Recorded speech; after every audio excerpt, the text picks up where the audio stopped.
Olá, gente, como estão? Tudo bem? Os exercícios que a gente tinha ficado de corrigir lá do caderno de atividades da página 18 e até a página a página 22 do exercício do 1 ao 9, tá? Coloca lá assim, o primeiro exercício ele diz o seguinte: o aparelho da imagem abaixo se chama termoscópio. Ele possibilita comparar a temperatura entre dois objetos e identificar qual é o mais quente. Seu funcionamento é baseado na capacidade que o ar tem de ser comprimido. Quando o líquido dentro do termoscópio é aquecido, ele se expande e comprime o ar em seu interior. Tá? Então ele é um aparelhinho, gente, que o pessoal comumente usa, você põe a mão embaixo, ele aquece, tá? E o líquido sobe, né? Pelo ar que é aquecido. E daí ele pede o seguinte, ali, considere que duas crianças seguram termoscópios idênticos em suas mãos. Sobre o equipamento e levando em consideração a figura, responda as questões a seguir. Então você tem um equipamento ali, um amarelo e um vermelho, né? O amarelo ele sobe mais e o vermelho menos, tá? E ele pede ali qual das mãos está mais quente e justifique sua resposta. A mão que está mais quente é do amarelo, né? A esquerda ali, porque a altura atingida pelo líquido é maior. Então ele tem isso como caracterização. Se a mão está mais quente, consequentemente esse líquido sobe mais, tá? E a B, que diz porque o termoscópio serve apenas para comparar temperaturas e não para medi-las. Porque ele não apresenta graduação, né? Ele não tem escala gradativa de temperatura, 5, 10, 20, 30 graus. Então ele só serve para comparar as temperaturas, para ver se a mão está mais quente de um ou a mão de outro está mais quente, tá? Essa é a função dele. A número 2 diz ali, ó, assinale as alternativas em que as palavras temperatura e calor foram utilizadas corretamente no contexto científico. A 1 coloca lá assim, ó, aquela reação inusitada foi no calor do momento, tá? Tá incorreto, gente, porque nessa frase o calor é utilizado como sinônimo de intensidade, tá? De uma ação intensa, uma ação com base na emoção, tá? Então, ela está fora do contexto científico. Está na linguagem coloquial, sim, na linguagem coloquial, mas fora do contexto científico, tá? A 2, o dia está quente, por isso estou com calor. Ela é incorreta. Um corpo, ele não pode possuir calor. Ele não tem uma propriedade de possuir o calor. O calor não é propriedade dele. Ele tem temperatura e ele transfere calor. Daquele preceito que a gente falou lá, que você transfere esse calor para outro corpo, tá? Aí sim, não que ele possua calor, né? Ele tem essa temperatura, mas ele transfere o calor. A 3, quando segurei o gelo na mão e ele foi derretendo, transferi o calor da minha mão para o gelo. Corretíssimo, tá? O calor ele é transferido naturalmente de um corpo com maior temperatura para um corpo com menor temperatura, tá? A 4 diz ali, a temperatura desse refrigerante é de 5 graus. Correto, tá? Porque ele coloca ali a temperatura desse refrigerante de 5 graus Celsius. A temperatura pode ser medida em graus Celsius, né? Que é a medida da temperatura que nós utilizamos aqui no Brasil, por exemplo. E a 5, medir a temperatura com um termômetro. Corretíssimo também. O termômetro ele é utilizado para medir a temperatura, tá?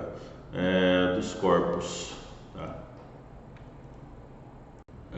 A 3, tá? Diz ali, ó, o trecho a seguir foi retirado da revista Saúde e Pesquisa. Nesse texto, 2 pesquisadores escrevem sobre as reações do corpo quando expostos a altas temperaturas. Quando o corpo produz calor excessivo durante exercícios intensos, a temperatura retal pode aumentar temporariamente. para 38,3 a 40 graus centígrados. Sob essas condições, o organismo pode sofrer alterações fisiológicas que, em determinados casos causam sérios danos à saúde. E ele coloca ali, a fotografia a seguir foi tirada utilizando uma câmera sensível ao calor. As regiões mais avermelhadas apresentam maior temperatura do que as regiões azuladas. Com base na imagem, no texto e nos seus conhecimentos sobre termografia, explique qual região do corpo do atleta está mais sujeita à diminuição do rendimento durante a prática do esporte. A região do crânio, tá? Os braços e as pernas eles podem ter esse rendimento diminuído devido à temperatura elevada. Você tem uma temperatura muito grande e isso dificulta a circulação, aumenta a temperatura. Então, nessas regiões, do crânio, braços e pernas, você pode ter esse rendimento menor, justamente devido a essa temperatura elevada. Certo? 4. Questão 4 diz o seguinte: leia atentamente o texto a seguir. Mas o que é sensação térmica e como ela é calculada? É a diferença entre o que o aparelho registra e o que o corpo humano de fato sente nas condições de um lugar em um determinado momento. Para calculá-lo, usamos uma tabela que leva em conta algumas variáveis, tá? Como a temperatura e a intensidade do vento. Nesse caso de temperaturas mais frias, diz Manuel Rangel, do Instituto Nacional de Meteorologia, tá? E ele pede assim, com base nessas informações em seus conhecimentos, marque V para afirmativas verdadeiras, e F para falsas. A letra A diz o seguinte: em um local com a temperatura alta, a umidade elevada nos dá a sensação de que a temperatura é mais baixa. É falsa, tá? A umidade reduz a evaporação do suor e causa aquela sensação de abafamento. A letra B diz ali: em um local com temperatura baixa, os ventos fortes nos dão a sensação de que a temperatura é mais baixa. Verdadeira, porque nessa situação o vento retira o ar aquecido que está próximo à pele, trocando ele por um ar mais frio.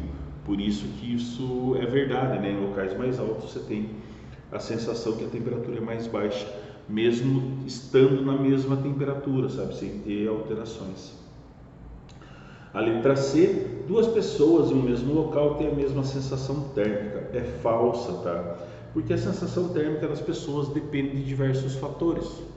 O metabolismo deles, se tem alguma doença, ou a ambientação diferente ao local. Pessoas se adaptam mais rapidamente a um local, outras mais lentamente, tá? Então por isso que é falsa. E a D, em um mesmo ambiente, uma pessoa com taxa de gordura maior perde mais calor do que a outra com taxa de gordura menor. Isso é falsa, pessoal? A gordura é um bom isolante térmico e ela reduz essas trocas de calor. Reduzindo essas trocas de calor, pessoas que têm taxas altas de gordura, elas vão sentir menos frio no inverno, tá?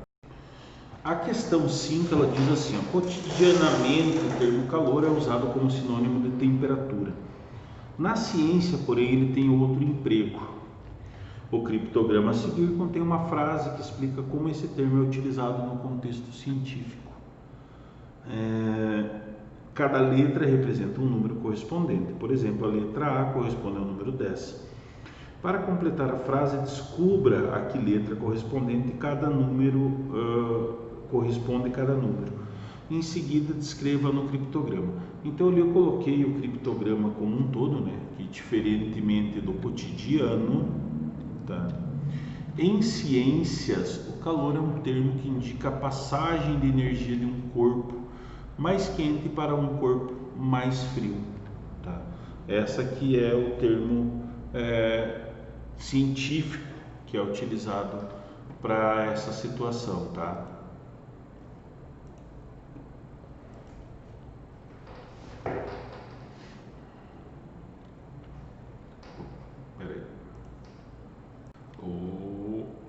Número 6. Diz ali, explica a diferença entre calor, temperatura e sensação térmica, tá? Calor é aquela energia térmica que está em trânsito, sendo trocada de um corpo para o outro. Temperatura ela está relacionada com a agitação média das partículas de um corpo. Quanto maior for a agitação, maior a temperatura. Quanto menor for a agitação, menor a temperatura também. E sensação térmica que está relacionada com a maneira que cada pessoa percebe a temperatura no meio, certo? Número 7 diz lá, ó, relacione as colunas com o nome das escalas em seus devidos conceitos, tá? Escala Celsius é a escala mais utilizada no Brasil, tá? Escala Fahrenheit é uma escala termométrica utilizada nos Estados Unidos, que representa a temperatura febril por um valor de 3 dígitos, tá? Ela é um pouquinho diferente da nossa. E a escala Kelvin é a escala termométrica que tem como base a temperatura mínima de um sistema que um sistema físico pode atingir, né? Ou que fala o zero absoluto, ele é medido por Kelvin, tá? Então ele fica lá na organização CPIA, tá? A número 8 diz ali, ó, em cada uma das figuras a seguir são apresentados termômetros respectivamente calibrados nas escalas Celsius, Kelvin e Fahrenheit e submetidos à pressão de uma atmosfera, tá? A nível do mar. Completa as lacunas escrevendo quais características e em que locais essas escalas são utilizadas. Então ele tem lá o Celsius. A água entra em ebulição, ela vai ferver a 100 graus centígrados. Ela vai entrar no estado de fusão ou ela vai congelar a 0 graus. Isso é a escala Celsius que a gente utiliza aqui no país, tá? É a escala utilizada no Brasil e em diversos países. A temperatura de ebulição da água é igual a 100 graus Celsius e a fusão do gelo é igual a 0 graus Celsius, tá? Kelvin, ele tem uma temperatura de ebulição da água de 333 Kelvin e a fusão, né, o ponto de congelamento, de 233 Kelvin. Ela é uma escala utilizada nesse estudo formal das ciências, né? Então é uma padrão do Sistema Internacional de Unidades, né? Justamente porque aí você tem um ponto que é colocado como zero absoluto, que seria o menos 273 Kelvin. E a Fahrenheit, que você tem o ponto de ebulição a 212 graus Fahrenheit e o tempo de fusão, né, de congelamento a 32 graus Fahrenheit, tá? Essa escala ela é bem utilizada em alguns países, né, que tem o inglês como língua oficial.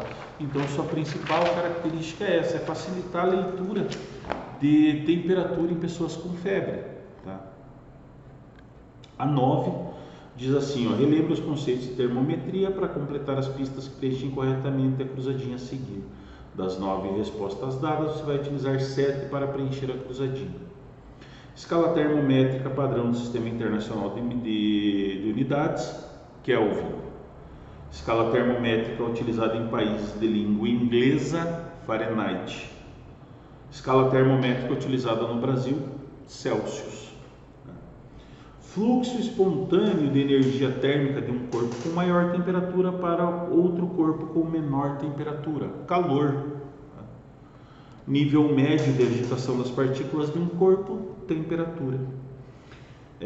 A energia térmica está relacionada à temperatura de um corpo.